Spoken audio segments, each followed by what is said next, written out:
Двоен празник имаха днес в септемврийското село Ковачево. 24 май, освен национален празник и ден на славянската писменост и култура, е и личен празник на селото. По този повод бизнесменът Марин Рачев даде благотворителен обяд за жителите на Ковачево. Както е известно, преди по-малко от 20 дни, там хората на Марин Рачев изградиха навес, кухня, маси и места за сядане и реновираха оградата на църквата и камбанарията. От тогава насетне новите придобивки се ползват почти ежедневно от миряните Ковачево за всички радостни и тъжни поводи. Така стана и днес. След края на празничната църковна служба в храма Свети Георги, представители на местната християнска общност се събраха под открития навес църковния двор, за да опитат от прясно приготвения ширешки курбан. Доброто настроение на присъстващите не бе помрачено от факта, че точно за празника водата в църквата беше спряна по нареждане на местната управа. Домакините бяха подготвени за поредния удар под кръста и своевременно бяха взели мерки, за да го неутрализират. От името на ковачевци, бившата учителка Ягодина Дичева прочете благодарствен адрес до бизнесмена Марин Рачев. Всички ние присъстващи тук от сърце благодарим на господин Рачев за направените подобрения в селото. Желаем здраве, късмет и бъдещи успехи.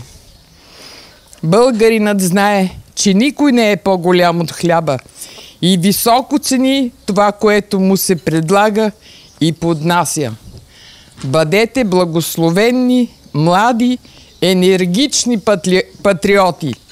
Вървите в правилна посока. Стъпвайте смело напред, за да оставите трайни следи във времето. От своя страна дарителят Марин Рачев благодари за отдадената почит и още веднъж подчерта, че когато човек иска да направи нещо качествено и в срок, може да го свърши, стига да има воля за това.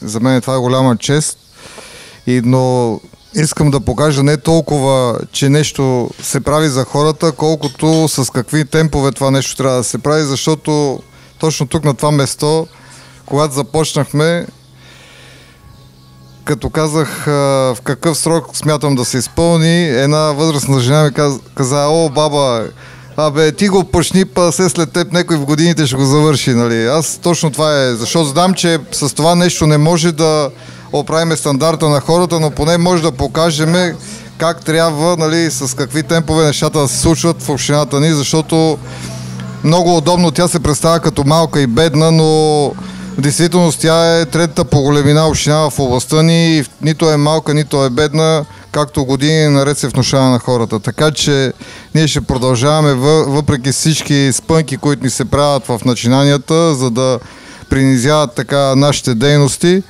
Ще продължаваме въпреки тях напред и ще продължаваме да показваме, че нещата могат да се случват и в общината като нашата. От днес към храма Свети Георги вече работи и направеното от фирма Рачев строй осветление на оградата и камбанарията на храма.